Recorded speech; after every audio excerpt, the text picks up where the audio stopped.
Good morning, Husker fans. Welcome back to the Husker Big Red YouTube channel. We're back for another episode of the podcast here. We are one day away from Nebraska football opening the 2024 season against UTEP. We've waited for a long time. It's finally here, almost here, 24 hours away. So we're going to break it down with our keys, our predictions for tomorrow's game against UTEP. We'll also talk about Colorado's game on Thursday night and how that kind of could lead into Nebraska's matchup next week, as well as we'll cover a few other topics for week one of the college football season. Man, college football is back. Danny, how you feeling? How excited are you for college football and Nebraska football? I'm excited for Nebraska football. It's finally here after a long offseason, a busy offseason. I'm excited. Now we get to see Dylan Raiola in real time. And now we get to see the Black Shirts play again. And we get to see, John Butler on the coaching staff. We get to see Tony White's defense return and a bunch of fun storylines to follow. And I don't think the balloons will be returning, unfortunately. I know I saw some people asking about that, but we still have a lot of things to be excited about, and I am certainly excited. I do miss the balloons. I wish they would have not got rid of the balloons, but whatever. This is just another thing we can lay at the feet of Trev Alberts. So it is what it is. That is true. But yeah, so I mean, looking at this UTEP matchup, diving into UTEP a little bit more. They're still kind of a hard team to scout because Scotty Walden's in his first year there. Just a lot of new pieces. He brought a lot of pieces over with him from Austin Peay, so it's kind of wondering what they're going to look like this year. But for the most part, I think if Nebraska just goes out and executes and takes care of the little things and doesn't stub its toe, doesn't mess up on special teams, doesn't turn the football over, doesn't commit a bunch of penalties, I feel like they should win this game, not super easily, but I would say fairly easily. That's kind of my read on it. I know that you've been kind of pounding the table. It's going to be a little bit of a tougher matchup. Do you still think that UTEP's going to make this a game for the Huskers? I don't know if they'll make it a close game, but they won't be. They won't just roll over and die. You know what I mean? So I think it is going to be. I don't think it's going to be a cakewalk. I mean, to be even truthful, the last time we won in 2019 against South Alabama wasn't a cakewalk. So I mean, no game is a cakewalk in college football. Colorado saw that last night, but I think it's going to be a game that comes down to who can take care of the football the best. And turnovers were a major problem, as we know, for Nebraska last season, and I think they'll have a better handle on it this year. But it's going to be interesting to see how many self-inflicted errors we can avoid. Yeah, so I mean, leaning into that, I would say that's one of my keys for Nebraska is just to avoid turnovers. Play a clean game, essentially. No weird onside kicks, no blocked kicks, no punt returns, no interceptions. I mean, one turnover is okay. You can live with one turnover, but if you have a couple of turnovers in this game, that's maybe a way that UTEP can sneak in there and have an opportunity to pull an upset in the third and fourth quarter. So that's a big key for me. And always, I feel like when you have a heavy favorite like Nebraska, key is just playing a clean game and not allowing your opponent to have chances that they don't need.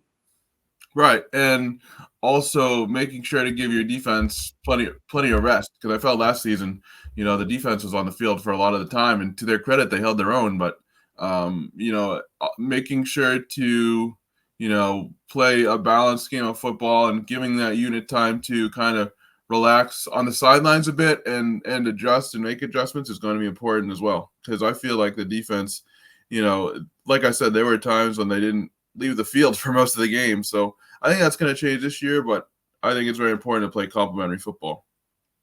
Yeah, Nebraska did not play complementary football very well last year. They turned it over 2.6 times per game. The defense was often put in poor positions and, came up a lot of times with, they'd have short fields and would get field goals. They would get 3 and outs. I mean, they did a lot of great work last year. So it will be really fun to see what they can do, with an offense that complements them, that can keep the ball, that can move, can put together and sustain long drives so that, these guys can actually get a bit of a rest and not have to play, a ton of plays. So it will be interesting to see that, see if that happens on Saturday. And I guess another key for me is going to be, who wins the running matchup? That's always an important thing, I think. And you look at UTEP, they struggled last year with their run defense. I believe they lost all their linebackers to the transfer portal. They lost their best pass rusher, their best defensive lineman to the NFL. Their pass defense was pretty solid. They allowed like 180 yards per game, and they have a couple of starters back in the secondary. But I really feel like even though this is Dylan Raiola's first start, I feel like Nebraska could have a great chance based on the matchups to run the football really well. Ramir Johnson, Emmett Johnson, and on the other side, they brought over Jevin Jackson. Scotty Walden did from Austin Peay. So he's a 1,300-yard rusher, a really good running back. And, keeping him in check, I would say, is going to be a big key for Nebraska, too. Because, if you can, force them into longer down and distance, then you can let your pass rush get after it a little bit. And also, you don't, if you're a UTEP, like, what do you want to do as an offense? Part of what I would think their plan would be is to let's run the football, even though they do like to pass the ball more. I would think they would want to try to, keep Dylan Raiola on the sideline as much as possible. And if they don't run the football, it makes it harder to do that. And Trey Goodman is the Miners' top receiver. He played for Walden at Austin Peay, head coach Scotty Walden, and he had 34 catches for 720 yards and 7 touchdowns. And he was named, an All United Athletic Conference first team selection. So there is, potential for UTEP's passing game as well. And, Cade McConnell's no slouch either. He had 6 touchdowns and 4 interceptions, but also 1,437 yards. So I think UTEP brings more of a balanced attack than some may realize. And I'm wondering if UTEP, so Skylar Locklear actually looks like has been named as the starting quarterback for week 1 against Nebraska. So that's going to be kind of interesting. That came out last night. So McConnell probably, will get some chances too. I mean, it wouldn't surprise me if they used both quarterbacks. But the thing about Locklear is he was basically with Scotty Walden for 2 years at Austin Peay. He was the backup, transferred over, won the job. So he's got familiarity in that system. So we do at least know a little bit about who the starting quarterback's going to be, but he has not played much. I don't know if I'm not sure if he's, thrown any passes last year, but that's going to be interesting to get your first start at Lincoln Memorial Stadium on Saturday. Absolutely. And, I think, the fact that he played for Walden will bring some familiarity, so that might help, but it's certainly no easy task for him to have that be his opening game. Yeah, and looking at his numbers here and his profile, he saw action in 2 games last season, was 3 of 4 for 59 yards. He did throw a 46-yard touchdown pass. In high school, he threw for over 7,000 yards, 78 touchdowns. So, he's a guy that's used to throwing the football a lot, which sounds like a great fit for the Scotty Walden offense. So I guess, another key for me is just going to be pass protection, and it's going to be on the Nebraska side of things. I said that UTEP did graduate, their top pass rusher from last year, but they still have some guys that can attack it in the pass rush. And so I'm looking at like Turner Corcoran and some of those guys, and as long as they can protect Dylan Raiola in this game and other games, I think he's going to be, an elite producer for Nebraska, but you've got to give him time. And I'm definitely going to be keeping a close eye on that blindside protection in week 1.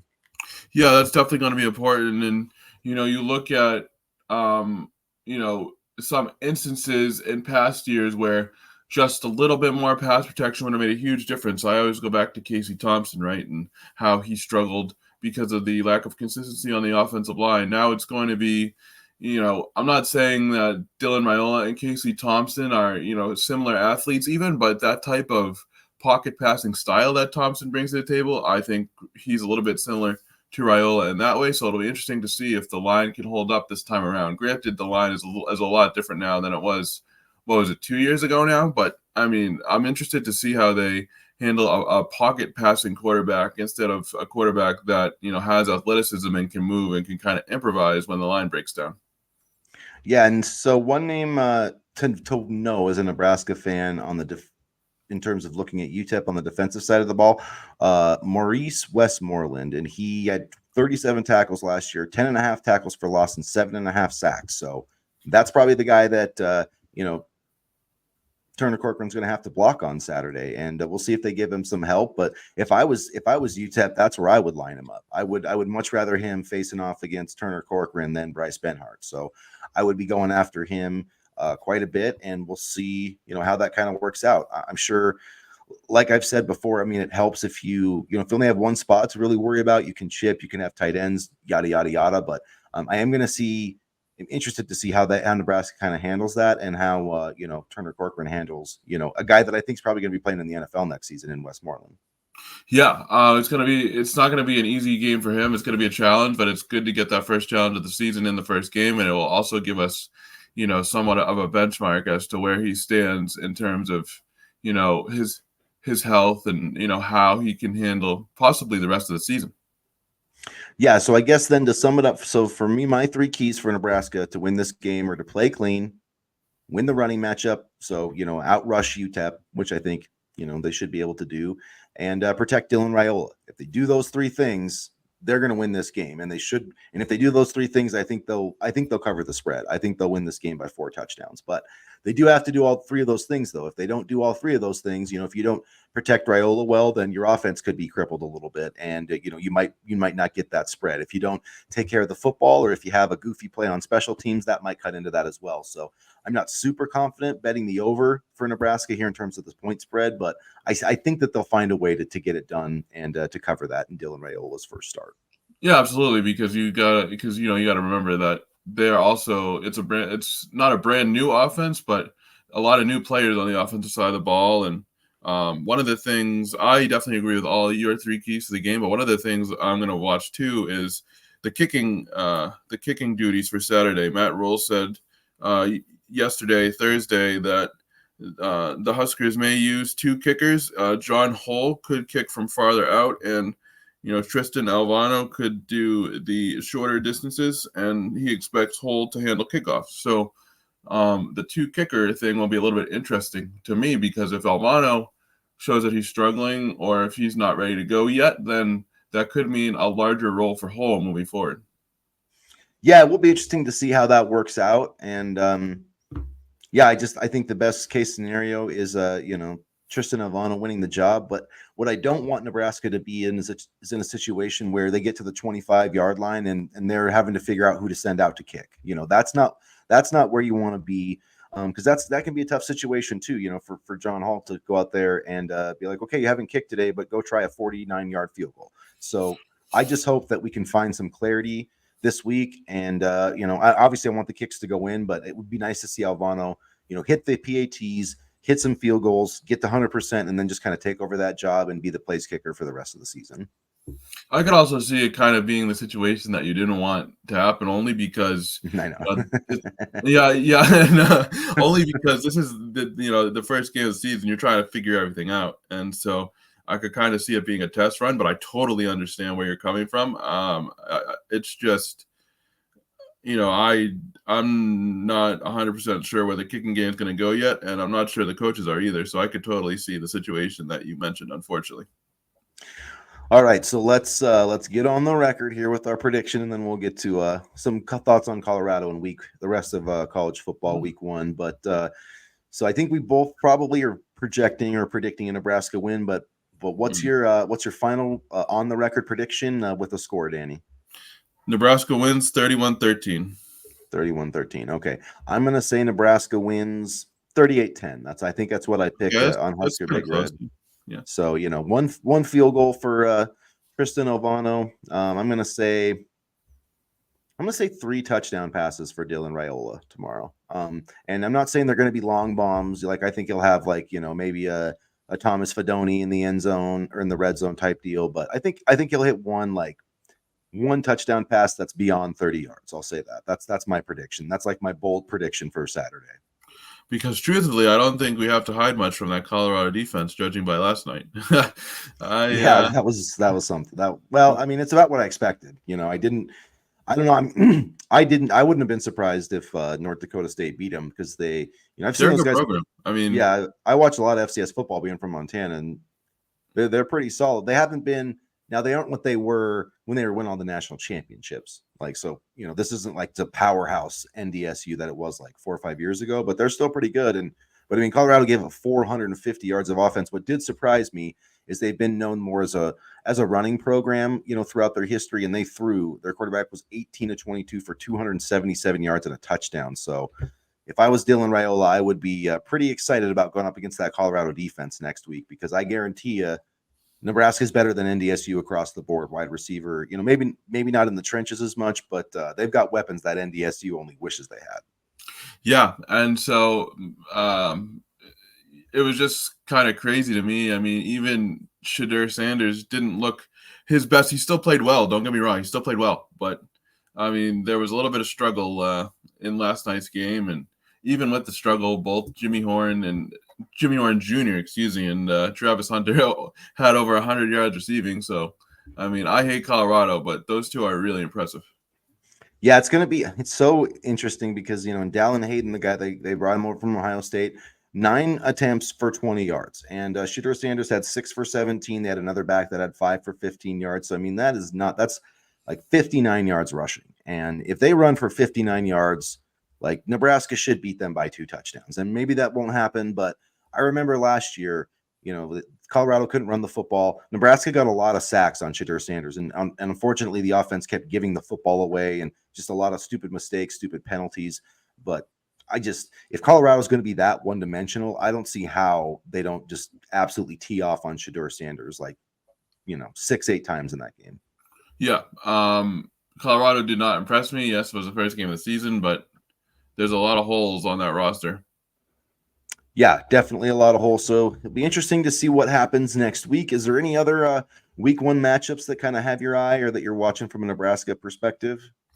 Miami and Florida, that's not really a Nebraska perspective, but I mean, that does have my eye. It's always a fun game down in the swamp. And I think this is a crucial year for Mario Cristobal over at Miami, and he has a ton of talent.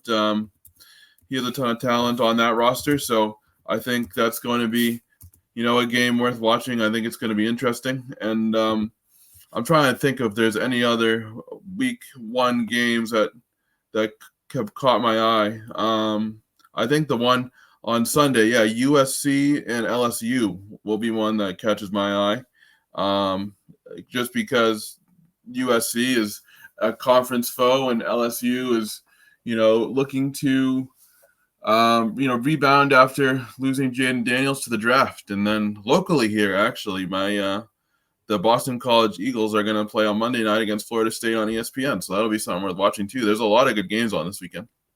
Yeah, and so even people in Montana will be paying attention to that one because of Reed Harris. So guy from Great Falls, Montana, wide receiver out there. So hopefully he'll make a play for you. But yeah, the Miami and Florida, man, that would be like for Nebraska fans, that would be like Oklahoma and Colorado playing. Like Nebraska fans hate Miami, and the hate is a little less for Florida because we pounded their ass in the 1995 national championship game and embarrassed Steve Spurrier like he's never been embarrassed before in his life. But Nebraska fans do not like anybody from the state of Florida, Florida State included, since they beat us in the national championship in 1993, even though we got screwed because there was a phantom block in the back. But at any rate, so that'll be one of those games where you just want like the worst thing to happen. But you're right, it is an interesting matchup. And then Georgia and Clemson has my interest too. Texas A. So 3 top 25 matchups the first week. So I like that. And the old Labor Day matchup. We'll see if BC can put Florida State at 0-2. That would be wild. They almost did that. They almost beat them last year. So yeah, I remember that because I'm sorry, but last year I remember thinking that that BC was going into the season. I thought that BC was maybe the worst team in the Power 5 out of the Power 5 programs. So it started to look that way, and then they somehow rattled off 7 wins, including defeating 25th ranked SMU in their bowl game. So yeah, so I mean, I was impressed with that season, but that Florida State game was the one where I was like, oh man, these guys aren't that bad. But and it's also that just shows you the talent level, even a team like BC who you'd look at as like, oh, they're one of the least talented teams in the Power 5. They still got a bunch of dudes. But Reed Harris is a dude, and he's not even one of their best dudes. So it goes to show you how talented everyone is at the Division I level. Well, BC is a hard sell too. Cold weather, Massachusetts, academic, kind of prestige is also tough to get by. But Jeff Hafley certainly didn't help matters, and I'm glad he's in Green Bay now. It's time for Bill O'Brien to take over.